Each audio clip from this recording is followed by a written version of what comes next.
I learned very early on with copywriting that I wanted to be really picky about how I sort of supported people and what I helped to enable to come into the world, right? And I learned this through what I think is a funny story. You might want to edit it out afterwards, but I'll tell you the story anyway, and you can choose. So, one of my very first, I got a scholarship, right, to into blogging. So back in 2015 or so, I won an award to take on this online course on how to be a blogger. So there's all sorts of training out there, and I went through this particular school, if you like, on this scholarship. And through that, I made some other writing connections of people who were already working in content writing, yeah? And one of those people wanted to offload some of their work to another writer. And it was very, very early days for me. I was actually still in employment at the time. So it was just a sort of handover-y type liminal time in my life. So I thought, yeah, I'll take it on. That's great. And I got the brief through just by email. This was a Californian guy. Darwin, his name was. I remember very clearly his name. And so his client, it turned out, was a gynecological cosmetic surgeon. And the articles that they wanted me to write for money were headlines. So I'd got the headlines. Why should I choose labial sculpting? Was the first article that I was ever asked to write for money. And, this taught me such an important lesson very early on in my writing career, if you like, is that I really want to be careful about who I'm supporting. I only want to amplify the voices of people who I believe are doing good. And I'm going to be a values-driven copywriter. So I spent the next few years positioning myself as a values-driven, compassionate copywriter. And by compassionate, I always talked about that being about compassion for yourself as the client.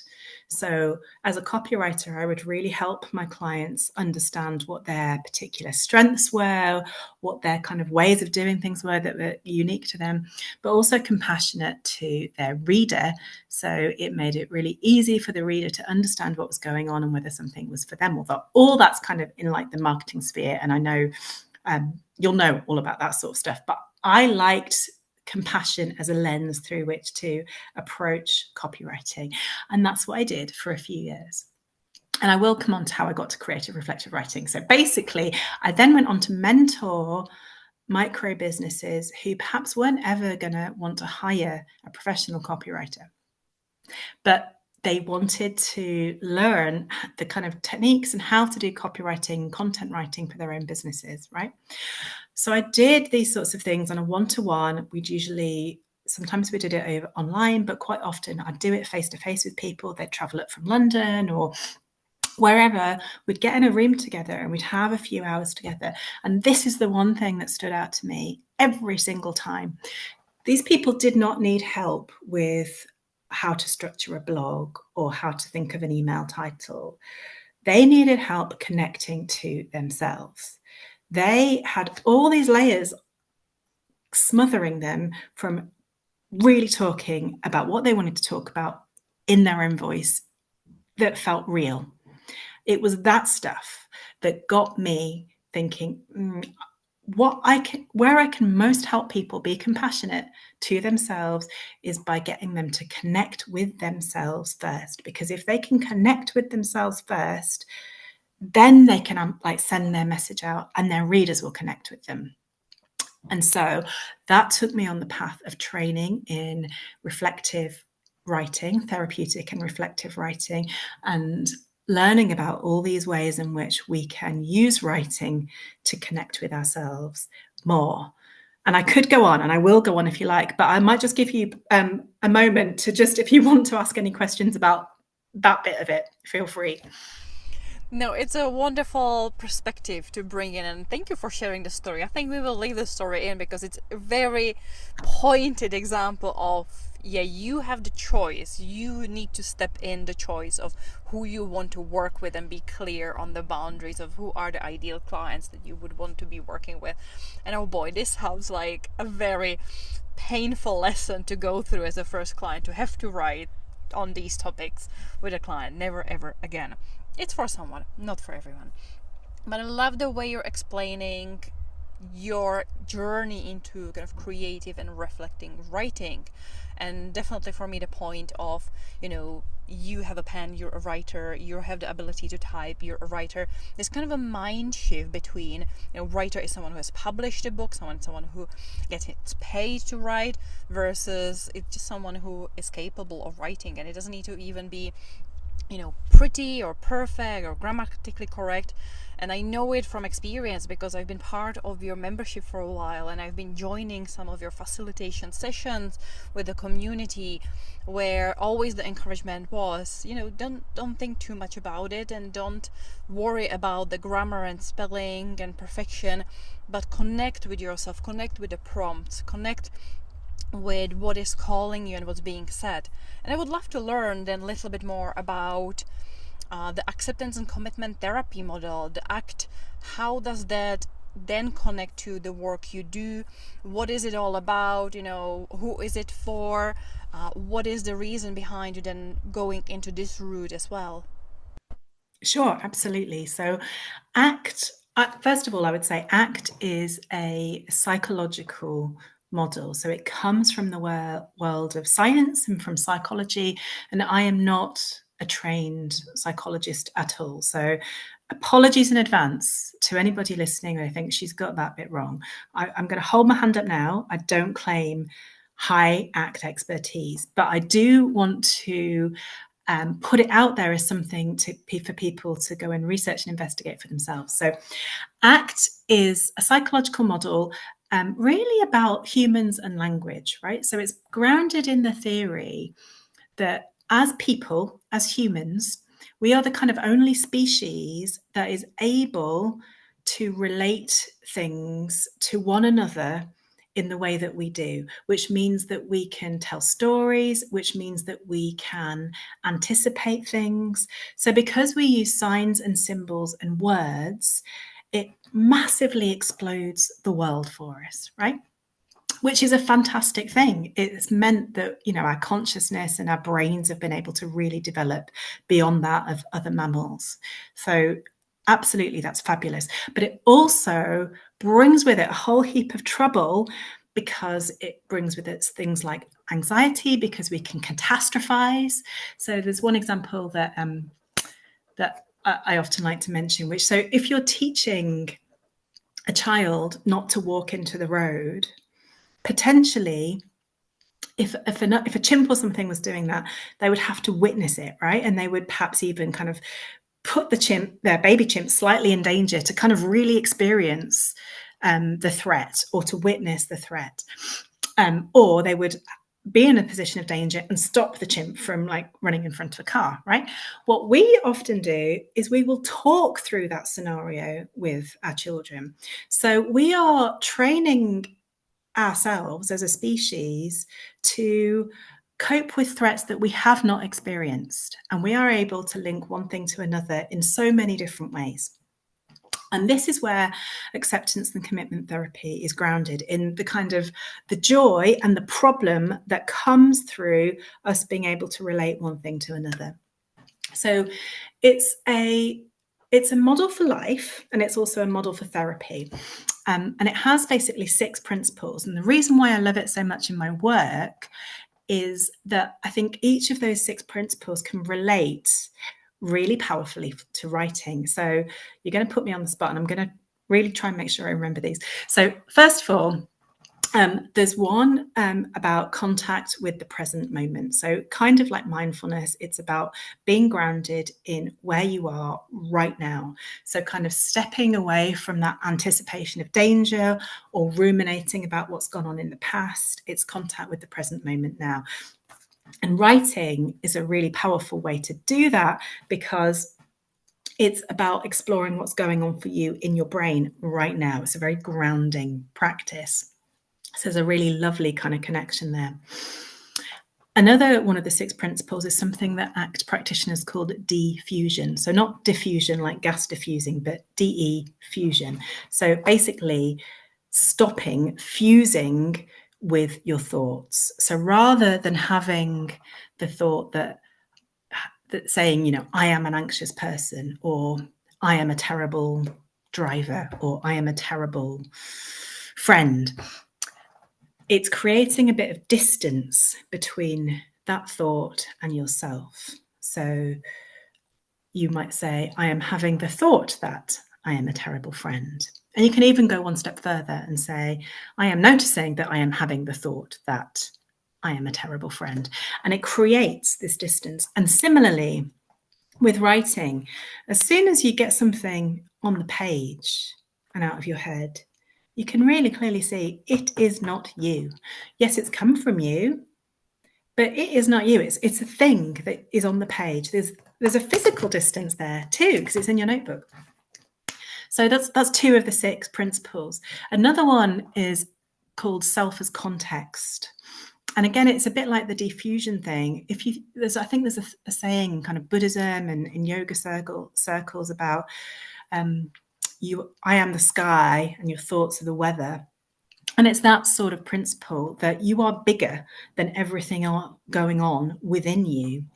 And again, writing and creative reflective writing, and I will talk a bit later in our conversation about what creative reflective writing is, because it's not just journaling. It does borrow a lot from journaling, but it's not exactly the same as journaling. But creative reflective writing and journaling actually really help us understand that we are so many different things happening at once. We are so much bigger than one single story we might have about ourselves.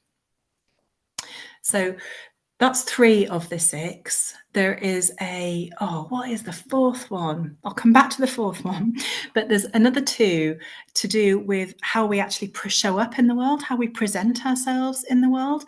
One of them is to do with values. So, you know, anyone who works in business or who works in marketing or who works in personal development, self-help, will know very well about values, about these being kind of guiding principles, directions of travel for how we want to live. So they're not goals, but they are kind of North Stars, so we can kind of set our direction. Like if I genuinely believe in compassion, are the choices I'm making compassionate choices, for example? Writing's a fabulous way to unpack and explore all that stuff. And then the final one of the 6, and I'm going to have to come back to number 4. The final one of the 6 is committed action. So this is, again, you know, within coaching, you might help someone identify their values, and then some actions will arise coming out of those values-driven action. And committed action is all about kind of what you're going to say and how that's going to work. So yeah, and I'm going to own up to the fact Lenka's just nudged me. The 4th one is acceptance. So acceptance is a really interesting principle, because I think in some understanding of the word acceptance, it can feel like defeatism. Some people might understand acceptance to be like, oh, well, that's what's happening. Just have to deal with it.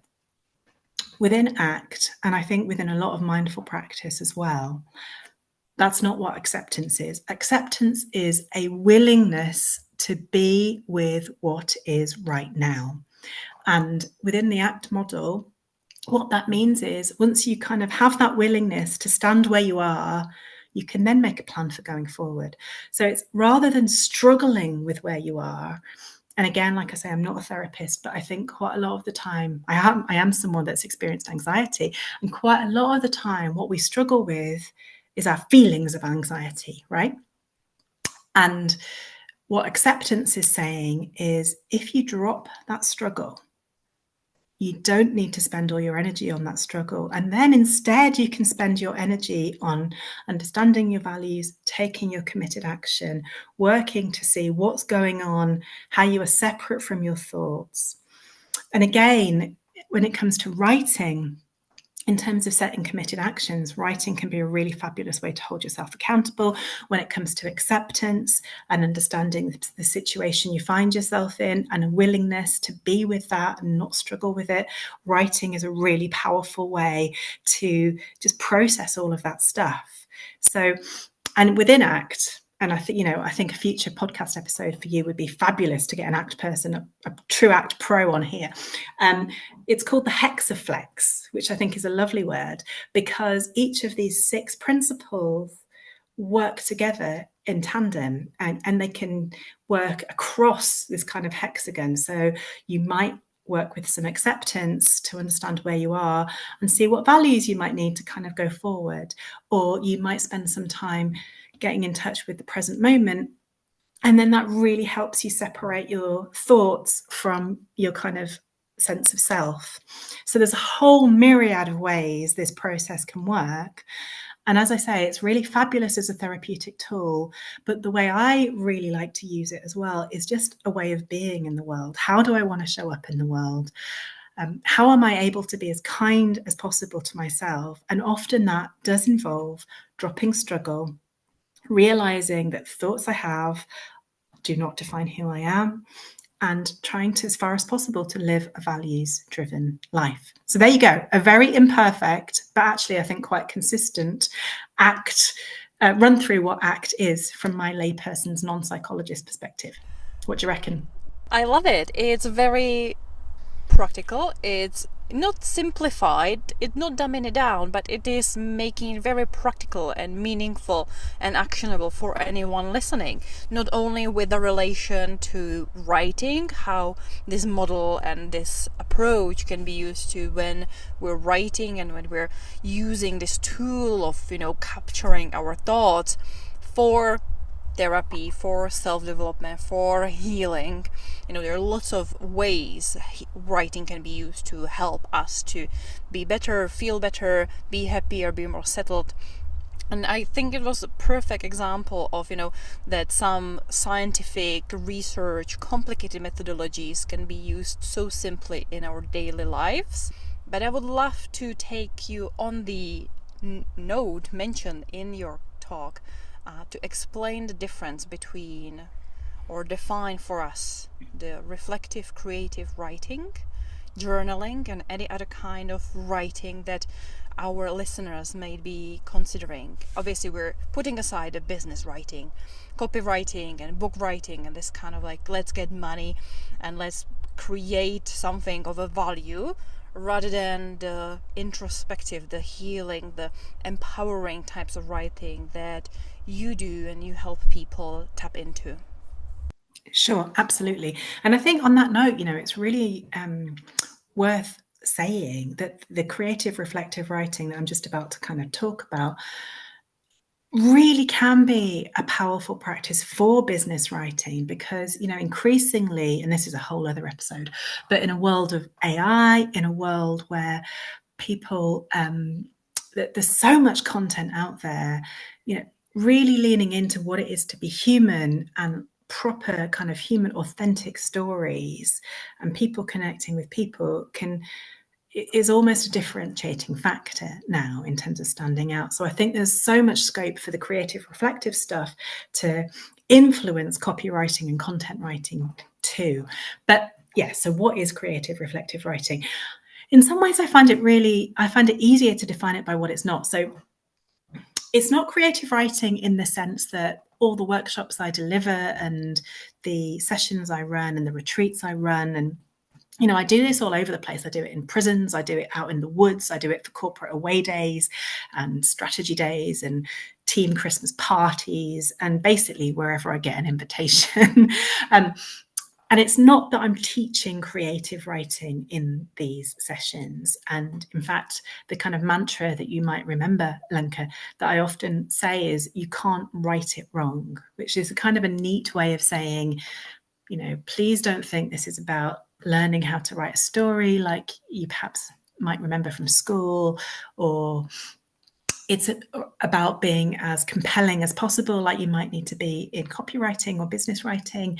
It's about going with your first thought and seeing where it takes you and using some creative modalities to get us to unexpected places. So it's borrowing from the world of creative writing. So we might have poems as starting points, or little tiny bits of story, or working with objects or writing to our feelings or a part of ourselves or taking different points of view or perspective, all of which are kind of exercises and practices that happen in the creative writing world. So we borrow from that.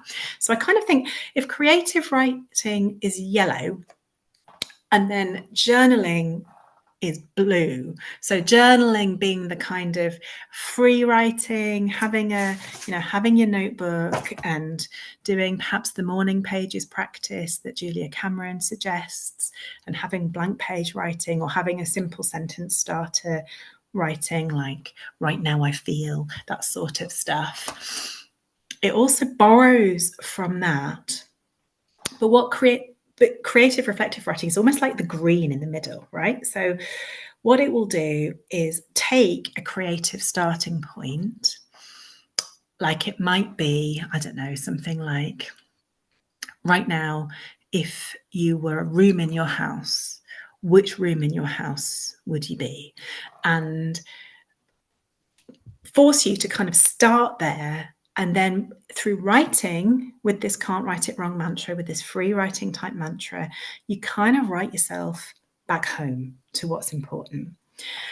So it's creative reflective writing is a bit different because it will often give you a bit of a challenge or a bit of constraint. And, I will always sort of set a timer because I think when we give ourselves a bit of challenge or constraint, it's a kind of healthy pressure, a healthy stress, if you like, that kind of forces our conscious faffing around brain to just get out of the way, and our pen can take over for a bit. So it has a kind of creative challenge element to it, but then it has a very permissive journaling type element to it where we see what happens. And then also what's really important, and I think why I really loved particularly to do this sort of stuff with groups. So it very much can work as an individual practice. And, people keep saying to me, why haven't you written the World Spill book yet? And it's partly because I can't bring myself to have another thing to sell, if I'm perfectly honest.